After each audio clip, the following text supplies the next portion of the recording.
Fellas, not too far off base, within within the same line. Morality in sports. Mm, We've had a couple of recent reports of bad conduct with major league sports owners and Hall of Fame quarterbacks. Um, let's talk about morality in sports and what do fans really want from their sports organizations, from their sports leagues. Um, with the NBA, we recently had owner of the Phoenix Suns and the Phoenix Mercury, Robert Sarver. He was handed a 1 year suspension and a $10 million fine for racist, misogynistic hmm um, remarks and acts. Um, a 40-page report. Um, I guess my first question is: do we think that the punishment was suitable? Was it enough? Well, that's no, not at all. Um, that's the first part. Second part is what I want out of my franchise is electrifying fun at top entertainment without you being disparaging to females and other ethnic groups. I mean, I don't know if that's much, but yeah, I just want you to run a business, have inclusion to the fullest degree because more means more money, and I don't have to deal with this in liking 18 because I'm sure there are tons of people who love, you know, the Phoenix Suns, like the Green Bay Packers, and say themselves like, I don't want this stigma on me just for liking my team. You know what I mean? Because that's the equation that you have. I know with me, whether support or not, and I did at the time with Colin Kaepernick, it was like you're a Niner fan. You had a stigma with if you're a Niner fan, you support Colin Kaepernick, or you're involved in that conflict. So now, if you're a Phoenix Suns fan, you support Robert Sarver. And I don't think that's the case. I mean, smart enough people will be able to say we can separate one from the other. But as a fan, you really just want that entertainment. You find it why is it so hard for the owner of my professional team to just not be that way. But he's that way because he has enough group in society that says, I love entertainment and that's what they're for, but I want Keona to be a reflection of me. So he's that way because he still has some sort of an audience to where this is fine. He's not the only one. This is an elite group you're talking about. I mean, when you're talking about billionaire status, I'm not above people. I'm above hundreds of millions of people. We're the elite, and they have that feeling. So your feelings are hurt. I don't care. So what they need to do, what I thought, and which I think will be happening, is that I think the wheels will be turning, and then he will be ousted. I think before the season starts, I think he will be out. I didn't think that way a couple of days ago. I think he will be leaving.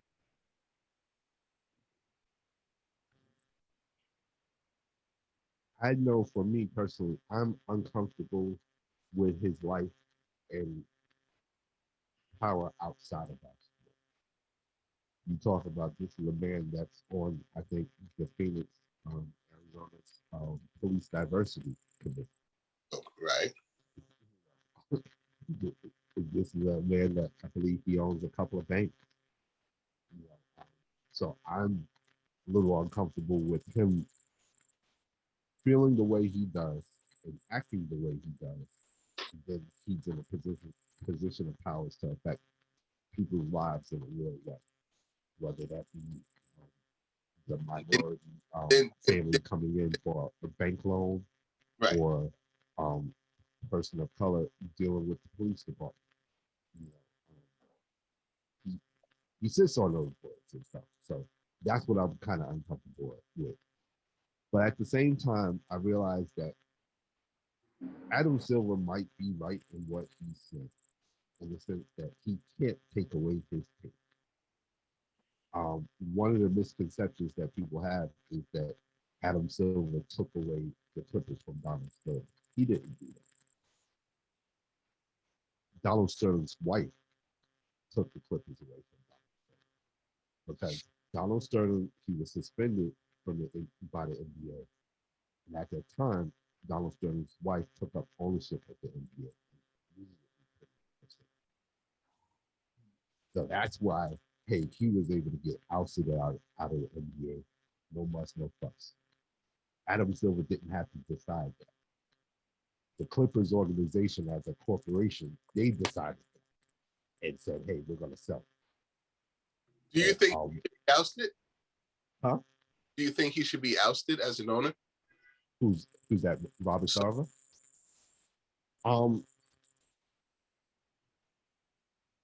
It's not 18. So. I think so. It's not 2 years. It's been 18 years that he's been that he's operating. So I think so. Now I don't. My thing is I don't know if the NBA has that power. And, well, they do because the owners can't vote out, and if the owners don't get together and vote them out, that says a lot about the owners of the franchises that we support. Yeah, like you were saying earlier, Hill. I think it's just we'll see how the other owners, right? That's what it comes down to. Feel about what he said, because at the end of the day, Adam Silver works for the owners. Right. He's an employee of the NBA. You know what I mean? He's upper management basically. So if the owners want Robert Sarver out, he'll be out. Right now, honestly, I believe PayPal is pulling their endorsement until he's gone. They pulled it. So once these corporations decide to stop doing business with the NBA, the owners will feel their pockets getting lighter, and he's out of here. Now, and that's what it's going to take. Yeah, we would like for the owners to say he's out of here because of what he did, and not because of business, not because of the lack of revenue, the loss of revenue that will happen if all these major corporations stop doing business with the NBA. But, so ultimately, the way to get him out is for corporations not to support the NBA because of this guy. Here's what always makes me laugh is that this pretty much is open shut case. He's a bad guy. We get together. We say, yeah, no, he needs to be ousted. Pretty simple, you would think.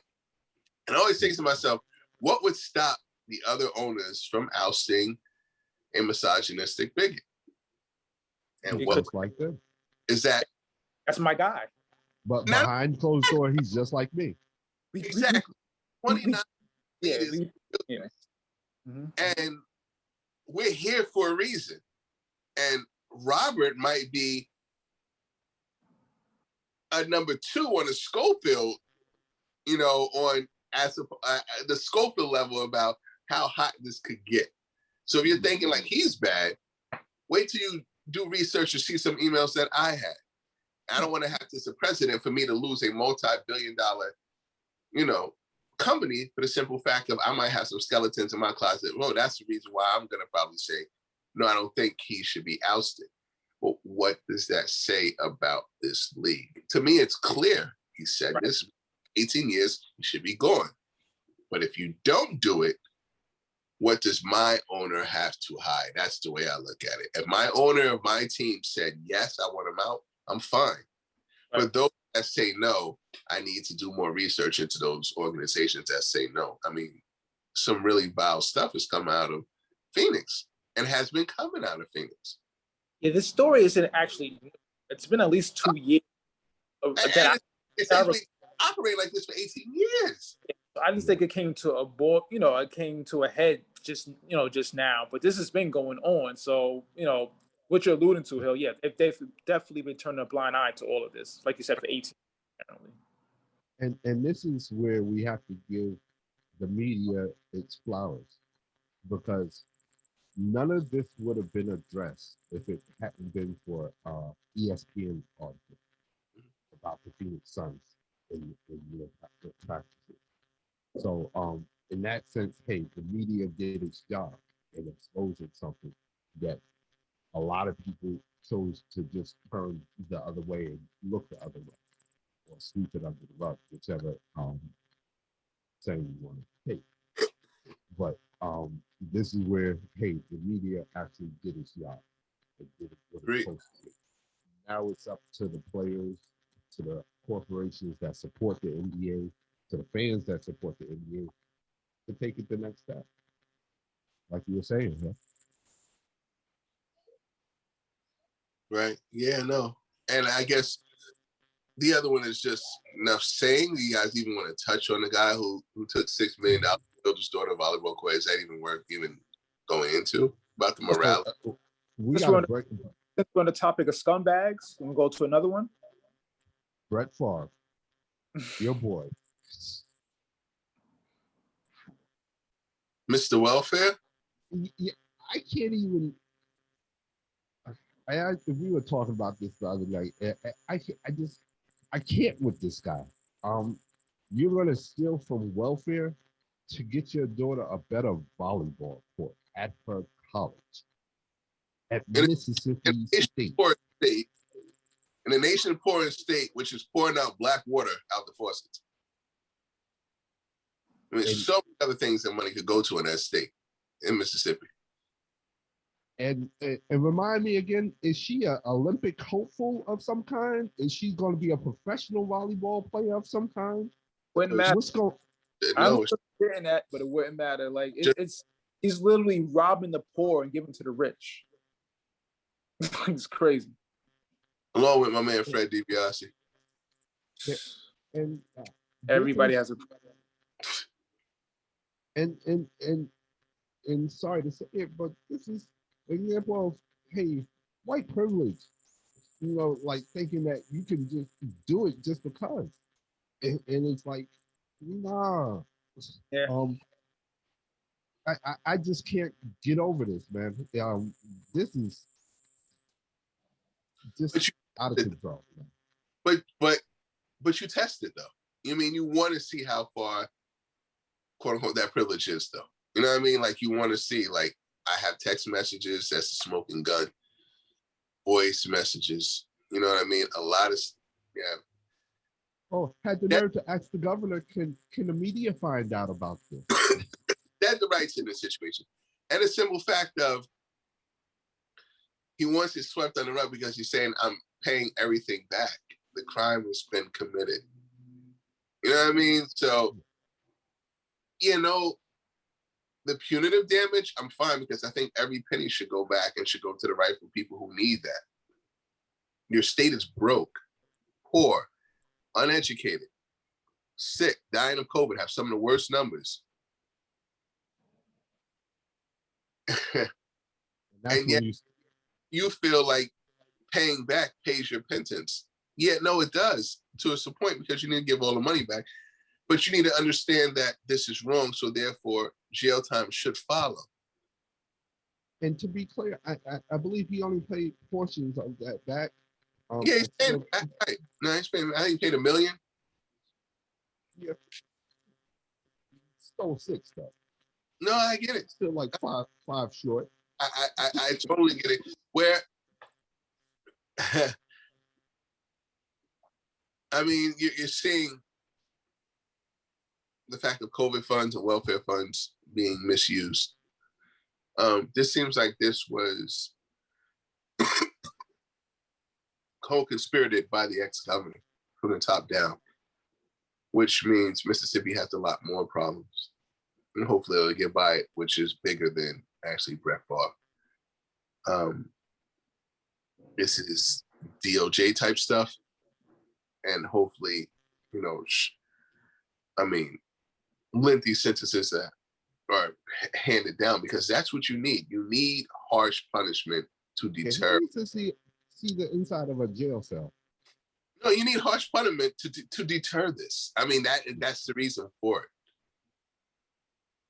So we'll see. Um, hey, let us know what you guys think. Um,